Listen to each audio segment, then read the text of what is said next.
ওইদিকে তাকান। আমরা আজকেই ওনার প্রথম সেশন চিকিৎসা শেষ করি।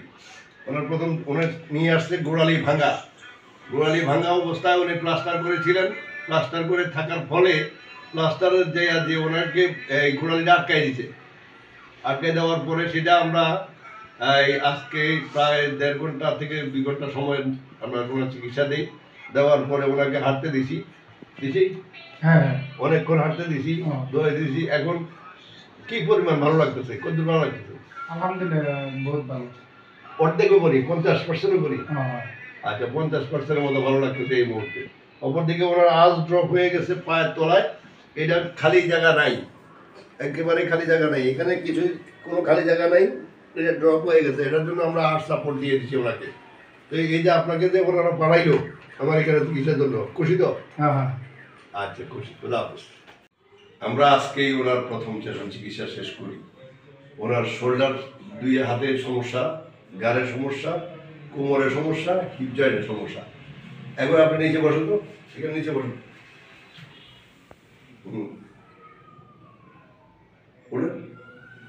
বের না, কয়েকবার বসে দাও, করে বসে দাও। এই কাজটা আপনি গত সপ্তাহে পারতেন, কেন পারেন নাই? মানে আপনি বলতেছেন আপনার কোমরে ব্যথা হচ্ছে হিপ জয়েন্ট থেকে। আপনার এখানে যে বলটা আছে এটা শুকাই গেছে। শুকিয়ে যাওয়ার কারণে আপনার মেরুদণ্ড ব্যথা হয়েছে, আপনার শোল্ডার ব্যথা হয়েছে, সার্ভাইকেল হয়েছে, আপনার পায়ে হয়েছে, হাতে হয়েছে। তো এগুলোর জন্য এখন যেটুকু আরাম লাগে এটুকুতে আপনি খুশি কিনা? আলহামদুলিল্লাহ। এস মজুমদার, কায়োপ্র্যাকটিক, কুমিল্লা, বাংলাদেশ। কি নাম আপনার? মোসাম্মদ জোহরা বেগম। উনি আপনি কি সমস্যা নিয়ে আমার এখানে আসছেন বলতো? আমার হচ্ছে পায়ে দীর্ঘদিন যাবত গোড়ালি থেকে আস্তে আস্তে হাঁটুতে ছিল, তারপরে আমার হিপে আসছে, কোমরে আসছে। ওনার সম্পূর্ণ খারাপ হয়েছে লাম্বার থেকে ওনার হিপ জয়েন্ট থেকে ওনার গোড়ালি, পায়ের গোড়ালি, পায়ে ঝিমঝিম, মানে সবসময় ঝিমঝিম করতে থাকে। অপরদিকে হাঁটতে পারেন না কোনদিন? হাঁটতে পারি না প্রায় 4-5 মাস। কতটুকু ভালো লাগতেছে? 100-র মধ্যে কত? 100-র মধ্যে প্রায় 40%। 40 এনাফ। আপনি 20 গুলো আমরা মেনে নেব, কারণ আমার কাছে মনে হচ্ছে যে আপনার মনে না হচ্ছে না। আমার মনে হচ্ছে না, আমি পাচ্ছি এরকম। আচ্ছা, ওইটা পাচ্ছেন। আচ্ছা, পারলেই হইলো। অপরদিকে এতদিন যাবত যেখানে আপনি দেখাইছেন তারা কি বলছে আপনাকে? তারা বলছে এটা ডায়াবেটিস থেকে হচ্ছে এবং ব্লাডে প্রবলেম আছে, এইজন্য হচ্ছে। এটাই বেশি। কিন্তু বাস্তবিক অর্থে কেউ ওনার হিপ জয়েন্টটা, ওনার লাম্বার এবং ওনার যে পায়ের গোড়ালি এইসব বিষয় কেউ দেখেন নাই। কেন দেখেন নাই সেটা আমার জানা নাই, ওনারাই ভালো জানেন। যারা দেখছে নাকি, যারা দেখছে তারাই তো ভালো জানে, আমরা কম জানি। তো আমাদের কাছে রুগীরা যখন এই অবস্থা নিয়ে আসে, আমরা প্রথমে হিপ জয়েন্ট চেক করি, দ্বিতীয়ত আমরা তার স্পাইনের লাম্বার চেক করি, তৃতীয়ত তার ঘাড়ে কোনো সমস্যা আছে না, শোল্ডারে সমস্যা আছে কিনা এগুলো দেখি, তো চতুর্থ ওনার হাঁটুতে সমস্যা আছে না এগুলো দেখি, পঞ্চম ওনার গোড়ালিতে সমস্যা আছে কিনা এগুলো দেখি। এই সবগুলো দেখার ফলে আমরা রুগীদের তাড়াতাড়ি ইমপ্রুভমেন্ট দিতে পারি। এতে আপনি খুশি তো? আলহামদুলিল্লাহ, খুশি। আজকেই প্রথম সেশন চিকিৎসা শেষ করি। প্রথম দিনের প্রথম সেশন চিকিৎসা শেষে এটা উঠাও, বেড়া দিয়ে। হ্যাঁ, উঠাও। হ্যাঁ, উঠাও, পুরো তোলো। নামো। হ্যাঁ, তোলো। হ্যাঁ, নামো, তোলো। বডি সোজা করো, বডি সোজা। কখনো বডি সোজা না করলে তোমার কোমরের সমস্যা হবে। ভারী জিনিস আগে দিয়ে বডি সোজা। হ্যাঁ, নামো। ওই হাতে তোলো।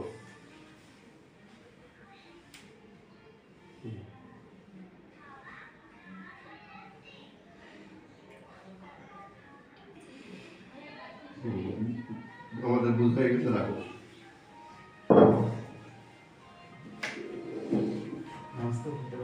নামাজ পড়তে যায় কোমরে টান যেটা লাগতো সেটা কতটুকু আছে দেখতে হবে না? তোমার কোমরে যে সমস্যাটা লাগতো, এখন আগে যে ফ্রিনেসটা ছিল সেটা আছে কিনা?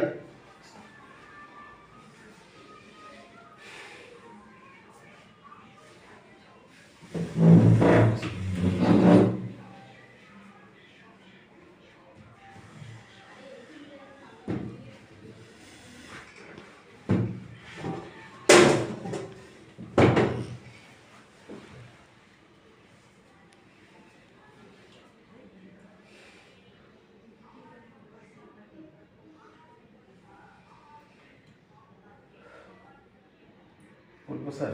ওঠো। আগে যে এই জায়গাগুলো টান লাগতো, এখানে টান লাগতো, এখানে টান লাগতো, এটা কতটুকু আছে? আছে, অল্প অল্প আছে। এটা মানে এইখানে যে টানটা লাগতো জি, সেটা কত পরিমাণ আছে? 70-50%, 60-70% আছে। 60-70% আছে এইখানে টানটা। জি। আর এই হাতে হাতেও এরকমই আর কি। সিজদা দেওয়ার সময় কষ্ট হয়নি তেমন। আগে কিরকম হতো? আর ওই যে পাথরটা উঠাইতে একটু কষ্ট একটু কষ্ট হয়েছে, এটা 20 কেজি ওয়েট। হ্যাঁ, ওইটা উঠাইতে একটু বেশি কষ্ট হয়েছে। হ্যাঁ, সুতরাং 20 কেজি ওয়েট তো তোমাকে এর আগে উঠে দেয় নাই কেউ। না না না, আমি উঠাইনি। উঠাবো নাই, বাস না, উঠানো না, আমি উঠাইও না। সুযোগ নাই, এবং ডাক্তার সাহেবরা নিষেধ করছে নাকি? ভারী কোনো জিনিস উঠানো যাবে না। একেবারে নিষেধ। হ্যাঁ, আবার উঠো, হেলে কাজ করা যাবে না। আবার তোলো। হ্যাঁ, এটা তুলে টান করতে টান করো, উঠাও।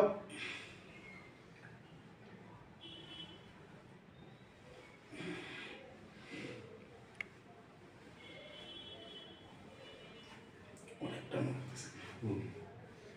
নামো, যথেষ্ট। এখন মোটামুটি যেটুকু তুমি যে কাজগুলো পারতা না, যে এখন 20 কেজি ওয়েট আমরা তোমাকে দিয়েছি, এটা নিষেধ করা আছে, টোটাল নিষেধ বলা হয়েছে। উবুল ঝুঁকা যাবে না, উবুল হবেন না, বাড়ি কাজ করবেন না, বাড়ি জিনিস আলগে দিবেন না, এই তো কথা। তো এতে এখন তোমার কত পার্সেন্ট তোমার কাছে ভালো লাগে যে এই যে ভারী জিনিসটা আলগে দিলা? না, ভারী ভারী জিনিস তুলছি ঠিক আছে, কিন্তু ব্যথা তো আছেই। আর এই কমছে ব্যথা একটু। ওটা আগের থেকে আর কি ভালো। আগের থেকে বেটার মনে হচ্ছে। হ্যাঁ। কত পার্সেন্ট? মানে অনেকটাই ভালো লাগতেছে। অনেকটা বলতে একটা 100-র মধ্যে 20, 30, 25, 30-40% ভালো 30-40% ভালো লাগতেছে। তো 30-40% তো এর আগে কোনো ডাক্তার সাহেব দিতে পারেনি। না, ডাক্তারের ওষুধ খাইলে যেদিন খাই ওই দিন ভালো, তারপরে আবার যেই নেশা। হয় না, আমরা তো ওষুধটাই মাত্র দিছিলাম, মাত্র সাবুদিন দিলাম মাত্র, এর আগে তো ওষুধ দিইনি, না। শুধু মায়ের দিছি নাকি? ওইটা তো ট্রিটমেন্ট। হ্যাঁ, এটা হলো আমাদের যেখানে চিকিৎসা, ব্যথা পাওয়া যায়, আমরা ব্যথা দিয়ে একটু চিকিৎসা করি, এটা সব স্বাভাবিক ব্যাপার। কারণ ওর স্পাইনের যে সমস্যাটা হয়েছে, এটা ঠিক করতে হইলে একটু ব্যথা পেতে হবে, ব্যথা ছাড়া চিকিৎসা নাই। অপরদিকে যেটুকু হয়েছে এটুকু তুমি খুশি কিনা? জি, আলহামদুলিল্লাহ। আলহামদুলিল্লাহ খুশি। খোদা হাফেজ।